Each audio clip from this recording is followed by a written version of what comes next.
Hello dear students, myself Manish Pandey teaching mathematics in PP Samani Center for Excellence।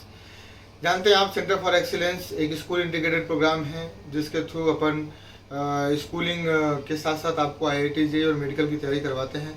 ज़्यादा मैं बार बार इस पर discussion नहीं करूँगा। आप जानते हैं कि ये टॉप इंस्टीट्यूट है, गुजरात में नंबर 1 पर है। और मैं आपको लास्ट लेक्चर में जो पढ़ा रहा था वो मैं आपको इनइक्वलिटीज़ के बेसिक्स बता रहा था। इंटरवल मैंने आपको बताया कि इंटरवल किस तरीके से लिखे जाते हैं। आज मैं आपको कुछ इनइक्वलिटीज़ की प्रॉपर्टीज़ बताऊंगा। प्रॉपर्टीज़ बताने के बाद मैं आपको फिर इनइक्वलिटीज़ के कुछ सम्स करवाऊंगा। तो अपन आइए क्लास में देखते हैं इनइक्वलिटीज़ के सम वगैरह। तो डियर स्टूडेंट्स, जैसा कि मैंने आपको लास्ट क्लास में इनइक्वलिटीज़ की थोड़ा बेसिक्स बताई हैं, अभी मैं आपको यहाँ पर कुछ प्रॉपर्टीज़ बताने वाला हूँ कि इनइक्वलिटीज़ की प्रॉपर्टीज़ क्या होती हैं। तो कुछ प्रॉपर्टीज़ जो बेसिक्स हैं वो अपन ज़रा समझते हैं।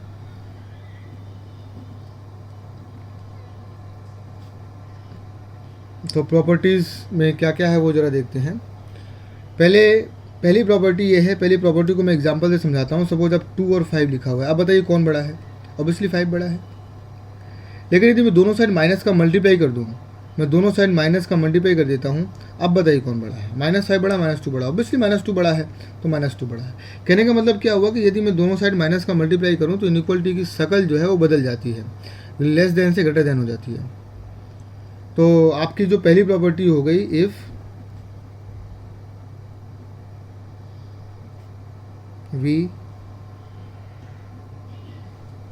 Multiply by minus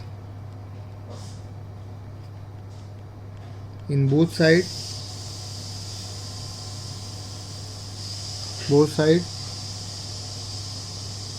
then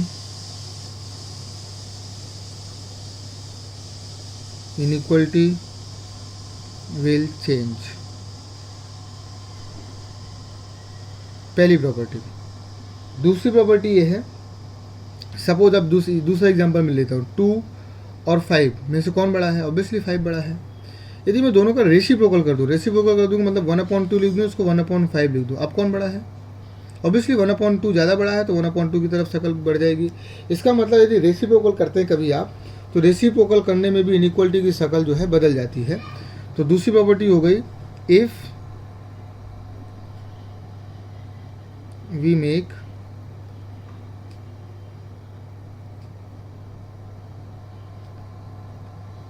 reciprocal of both side,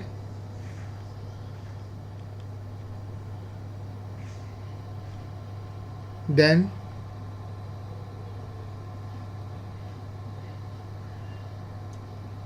inequality will change। Inequality आपकी तब भी चेंज हो जाएगी। तीसरी बेसिक प्रॉपर्टी ये है। तीसरी प्रॉपर्टी में मैं आपको कुछ इंपॉर्टेंट चीज़ें बताऊंगा जो आप बहुत ध्यान से देखेंगे, क्योंकि वो इंपॉर्टेंट चीज़ें आपको आगे चलकर बहुत काम में आने वाली है। तो जो बातें मैं तीसरी प्रॉपर्टी में बताऊंगा वो आप देखेंगे, और मैं आपको विथ एग्जांपल बताऊंगा कि विथ एग्जांपल क्या है। पहले मैं लिखता हूँ, मैं एक एग्जांपल लेता हूँ, x+1/x इज़ ग्रेटर देन 1। तो प्रॉपर्टी, जितनी भी प्रॉपर्टी है, मैं 1 बाय 1 लिख नहीं रहा हूँ, मैं आपको इस क्वेश्चन में सारी प्रॉपर्टी समझाता हूँ। जब भी आपको प्रॉपर्टी समझनी हो तो इस क्वेश्चन को रिवाइंड करके जरूर देख लीजिएगा। सबसे पहले प्रॉपर्टी ये है कि जब भी कभी इधर 1 लिखा हुआ हो, कोई नंबर लिखा हुआ हो, तो उसको इधर मत रहने दीजिए, पहले उसको लेफ्ट साइड में ले आइए। आप कभी भी x का क्रॉस मल्टीप्लाई इधर मत करिए।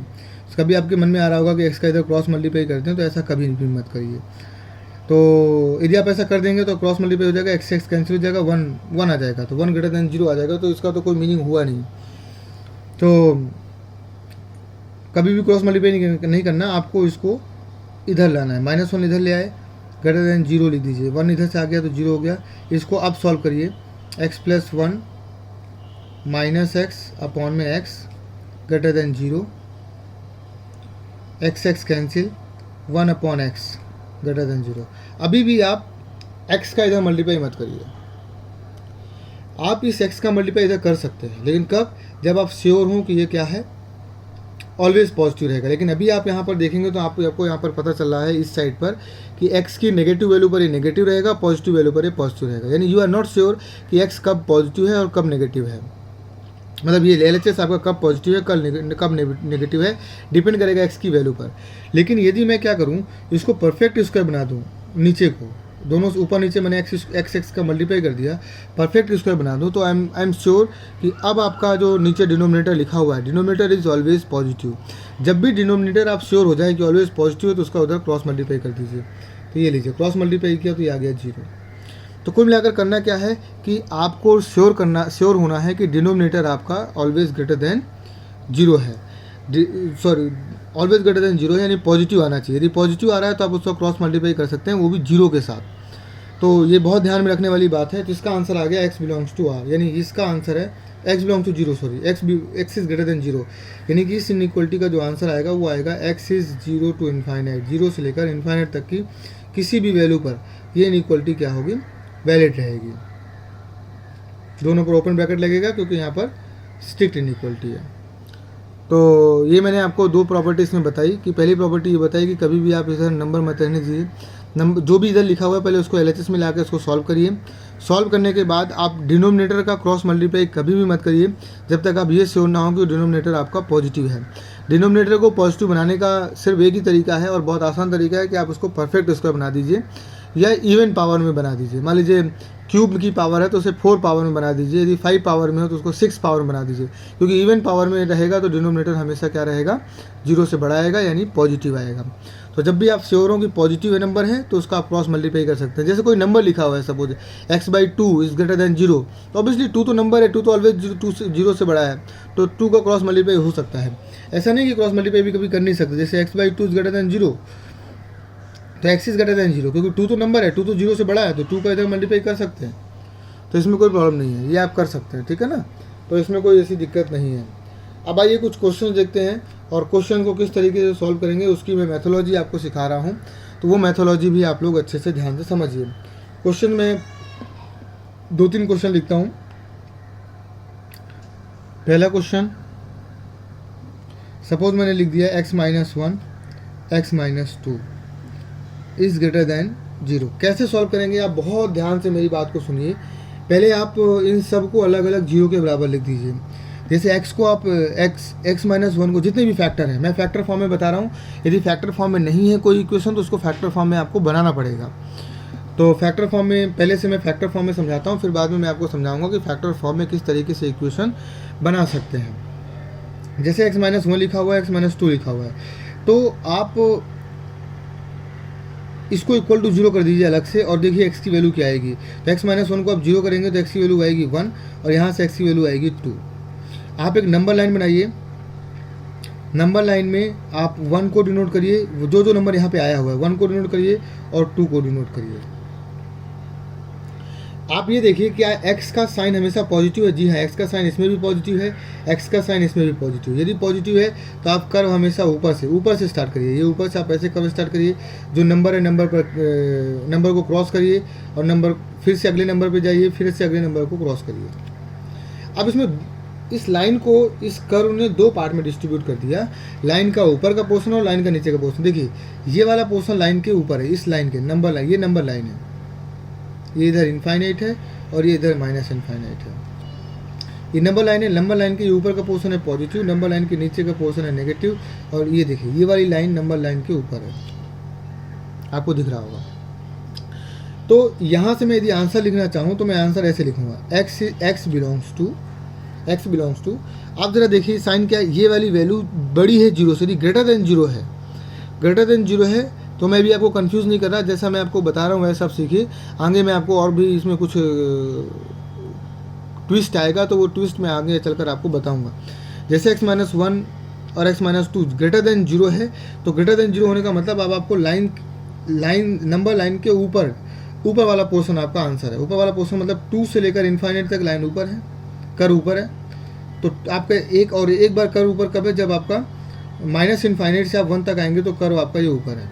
लेकिन 1 से 2 जैसे आप चलेंगे तो कर्व नीचे है, तो नीचे वाला पोर्शन नहीं लेना क्योंकि यहाँ पर ग्रेटर देन है। यदि लेस देन होता तो मैं नीचे वाला पोर्शन लेता, तो ग्रेटर देन है तो मुझे लाइन से ऊपर वाला पोर्शन लेना है। तो 2 से इन्फाइनाइट और माइनस इन्फाइनाइट से 1, तो माइनस एक आंसर है माइनस इन्फाइनाइट से लेकर 1 तक, लेकिन स्ट्रिक्ट इनइक्वालिटी यदि है तो स्ट्रिक्ट इनइक्वालिटी में ओपन ब्रैकेट लगेगा हर जगह। फिर दूसरा आंसर है 2 से लेकर इनफाइनाइट, 2 से लेकर इनफाइनाइट। स्ट्रिक्ट इनइक्वालिटी है तो ओपन ब्रैकेट लगेगा, स्ट्रिक्ट इनइक्वालिटी में ऑलवेज ओपन ब्रैकेट लगेगा। तो फिर से मैं आपको समझा रहा हूँ कि जब मैंने कर्व बनाया था तो कर्व बनाते हुए 2 से लेकर इनफाइनाइट तक कर्व आपका ऊपर है, और माइनस इनफाइनाइट से 1 तक आएंगे तो भी कर्व आपको ऊपर ही मिलेगा, क्योंकि जितने नंबर हैं आपको उतने ही क्रॉस करने हैं और कभी कुछ नहीं करना है। और -1 से लेकर 2 के बीच में चलेंगे तो आपका कर्व नीचे की ओर आएगा।